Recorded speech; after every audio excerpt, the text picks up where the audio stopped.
नमस्कार साथियों, कैसे आप सब लोग। उम्मीद करता हूं स्वस्थ होंगे, व्यस्त होंगे, जबरदस्त। तो साथियों, बात करेंगे एनएस डीएलएड को लेकर के। माननीय उत्तराखंड हाई कोर्ट नैनीताल में आज जो एक महत्वपूर्ण सुनवाई लगी हुई है, पिछली वीडियो के माध्यम से जैसा कि मैंने बताया था कि कोर्ट ने बड़े ही सख्त रवैये के साथ आदेश दिया था, लेकिन उसको आदेश के अनुपालन में अभी तक सरकार ने, मेरी जानकारी जहां तक है, अभी तक कोई जो है स्टेप नहीं उठाया है। तो उसी पर बात करेंगे कि आखिर आज की कार्रवाई में सरकार क्या स्टेप लेगी, क्या वहां पे कोई स्पष्टीकरण देगी या कोर्ट में जो है कोई ऐसी प्रक्रिया रखेगी या ऐसा कोई भी डॉक्यूमेंट रखेगी जिससे ये दिखा सके कि हमने एनएसडीएलएड को जो है कंसीडर करने की तैयारी कर ली है या कर लिया है। तो साथियों, वीडियो में अंत तक बने रहें। आप सभी साथियों का स्वागत है आपके चैनल गेट सॉल्यूशन में, और साथ ही उन सभी साथियों से निवेदन है जो चैनल पर पहली बार विजिट कर रहे हैं, चैनल को सब्सक्राइब कर लें, बेल आइकन को हिट कर लें, ताकि इस संबंध में आने वाली जो भी अपडेट्स हों वो आपको समय से मिलती रहे। तो साथियों, जैसा कि कल वीडियो के माध्यम से मैंने आपको अवगत कराया था कि जो 7 तारीख में माननीय हाईकोर्ट नैनीताल में सुनवाई हुई, हालांकि कल की वीडियो में कुछ साथियों के जो कमेंट आए वो बड़े ही अटपटे थे। किसी का कमेंट आ रहा था कि सुनवाई में कोई आदेश नहीं हुआ है और आदेश कहाँ है, कोई प्रूफ दिखाइए, सब फर्जी है, आप फर्जी बात कर रहे हैं, इस तरह की बातें आई। हालांकि उनकी जानकारी हो सकता है मुझसे ज़्यादा दुरुस्त रही हो जो इस तरीके से वो बात कर रहे हैं, लेकिन विश्वनाथ सर ने बाकायदा जो है अपने चैनल पे उसकी लाइव वीडियो डाली हुई थी। हालांकि उसमें जो कोर्ट के बीच जो कोर्ट ने जो बीच में जो जिरह हुई है, जो भी आर्गुमेंट हुआ है, और जो उसमें जो कोर्ट ने जो जस्टिस जस्टिस महोदय ने जो बात कही है, वो सारी चीज़ें उसमें आप स्पष्ट रूप से समझ सकते हैं।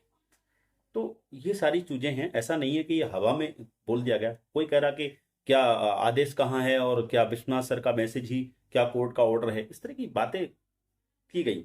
तो हालांकि वो उनकी अपना विषय है। हालांकि कुछ लोगों ने कमेंट किया कि साहब जो डीएलएड है वो 2 साल उसमें पढ़ाई करनी पड़ती है और उसके बाद उसका एग्ज़ाम भी क्रैक करना पड़ता है, उसमें 2 लाख रुपए लगते हैं। इस तरह के अदर तरह तरह के मतलब उसमें जो है कमेंट लोगों ने किए। तो मैं उन सभी जो हमारे डीएलएड साथी हैं, जो रेगुलर डीएलएड साथी हैं, उनसे मैं कहना चाहता हूं कि क्या 2 लाख 4 लाख खर्च करने से ही कोर्स वैलिड होता है? कोर्स की मान्यता जो 2-4 लाख रुपए खर्च करने से ही होती है? अगर ऐसा है मेरे साथियों, तो बड़े बड़े जो प्राइवेट स्कूल्स हैं जिनकी जो है 10वीं और 12वीं की जो फीस है वो लाखों रुपए में होती है, तो क्या उनका जो 12वीं क्लास है या 10th क्लास है वो कमतर आंकी जाएगी अकॉर्डिंग टू उन स्कूलों के जो लाखों रुपए फीस लेते हैं 12th और 10th में? भाई, इसका मतलब तो ये है कि अगर पैसे से आंकना है किसी भी क्वालिफिकेशन को, तो फिर जाहिर सी बात है, जो ज़्यादा पैसे में आ रही है क्वालिफिकेशन, जो कॉलेज ज़्यादा पैसे में उस डिग्री को या उस डिप्लोमा को या उस कोर्स को करा रहा है या उस एकेडमिक एजुकेशन को दे रहा, तो वो ज़्यादा वैलिड है। फिर इसका मतलब तो वो तो बेकार है जो सरकारी विद्यालयों से पढ़ाई करके जो है 10वीं या 12वीं कर रहे हैं, वो तो फिर बेकार है, चाहे उनके नंबर कितने भी हों। तो ये कहना बड़ा अटपटी बात है। उसके बाद दूसरा बिंदु है कि साहब एग्जाम क्रैक करना। अरे, एग्जाम क्रैक करने की बात आप कर रहे हैं तो जो एंट्रेंस एग्जाम दे रहे हो आप, तो उसके लिए दे रहे हो ना, वो तो इन सर्विस ऑलरेडी हैं, जो एनआईएस डीएलएड वाले ऑलरेडी इन सर्विस।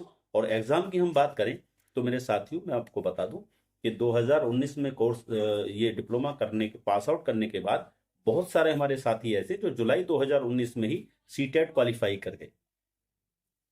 और मैं उन जो डीएलएड साथी हैं रेगुलर वाले, उनसे ये पूछना चाहता हूं, और उन बीएड वालों से भी पूछना चाहता हूं कि आप अपने थोड़ा सा अंदर झांक करके देखें कि आपने कितनी बार सीटेट और टेट को क्वालिफाई करने में कितने चांस, कितने आपने अटेम्प्ट किए हैं, तब जाके आप सीटेट और आप जो है टेट क्वालिफाई हो पाते हैं। तो साथियों, किसी की योग्यता को पैसों के आधार पे आंकना ठीक नहीं है कि 2 लाख खर्च होंगे तो वो योग्यता ज्यादा ज्यादा अच्छी ज्यादा बड़ी योग्यता होगी, और अगर कम पैसे खर्च करके कोई आदमी क्वालिफाई हो रहा तो वो योग्यता कम आकी जाए। ऐसा नहीं है मेरे साथी। और रही बात, आप 2 साल में 6 महीने का इंटर्नशिप करते हैं, 2 साल में आप 6 महीने का इंटर्नशिप करते हो, जबकि एनआरएस डीएलएड ने 6 महीने का नहीं बल्कि 6 6 साल का इंटर्नशिप किया हुआ है। आप किस तरह की बात करते हैं? 18 महीने आपकी क्लासें लगती हैं, 18 महीने एनएस डीएलएड की क्लासें भी लगी हैं। 6 महीने इंटर्नशिप आपको किया जाता है और 6 महीने इंटर्नशिप की छूट हमें दी गई एनएस डीएलएड साथी। और आप 6 महीने का इंटर्नशिप करते हो, और एनएस डीएलएड साथी जो जिन्होंने डिप्लोमा किया है, उन लोगों ने यहाँ 6 6 साल इंटर्नशिप किया है, यानी 6 6 साल से वो लोग पढ़ा रहे थे, और आप केवल 6 महीने पढ़ाने जाते हो। आप केवल 6 महीने पढ़ाने जाते हो कोर्स के अंदर। आप कैसे बराबरी कर सकते हो? आपके पास वो पेडागोजी नहीं है, वो पेडागोजी आपके पास है ही नहीं बच्चों को पढ़ाने के लिए, जो पेडागोजी कोर्स करने से पहले एनएस अभ्यर्थियों के पास थी।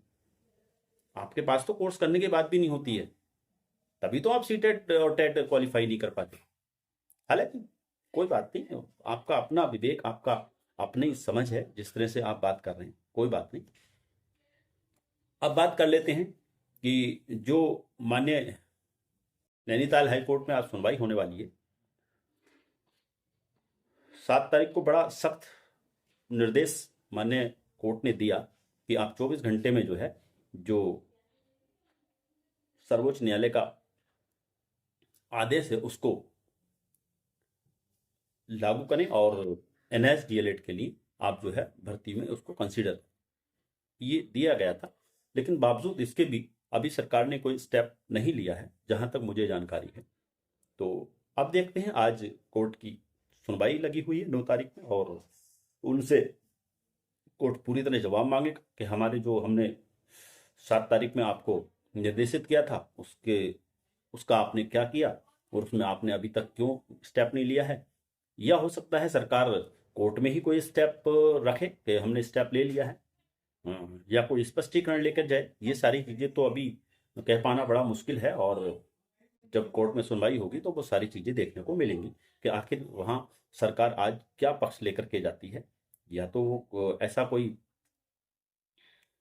प्रपत्र या ऐसा कोई वहां पे एविडेंस लेके जाए जिससे ये साबित कर सके कि हम एनआईएस डीएलएड वालों को जो है कंसीडर कर रहे हैं, और उसमें वो समय मांग सकती है कि उसमें 2 दिन 4 दिन 10 दिन का समय लगे, हम इनको जो कंसीडर कर लेंगे। या फिर कोई स्पष्टीकरण देगी, और उस स्पष्टीकरण से अगर कोर्ट सेटिस्फाई होगा तो उस हिसाब से देखा जाएगा, और अगर नहीं होता है सेटिस्फाई तो जाहिर सी बात है जिन पे, जैसा कि कोर्ट ने 7 तारीख में कहा था कि आप अन्यथा की स्थिति में आप पे जो है कंटेम्प्ट ऑफ कोर्ट की कार्रवाई की जाए। तो आज इन पे कंटेम्प्ट ऑफ कोर्ट की कार्रवाई हो सकती है शिक्षा विभाग के अधिकारियों पर। तो साथियों, बने रहेंगे, कोर्ट की कार्रवाई जो भी होगी उसको लेकर के आपके बीच फिर उपस्थित हूँ शाम को। शाम तक देखते हैं क्या इसमें निकल करके आता है। आप वीडियो में अंत तक बने रहे, इसके लिए आपका बहुत बहुत धन्यवाद साथियों। बाकी जो भी कोर्ट की अपडेट्स शाम तक निकल करके आएगी वो लेकर के फिर आपके बीच उपस्थित रहूँ। तब तक के लिए साथियों, नमस्कार, धन्यवाद।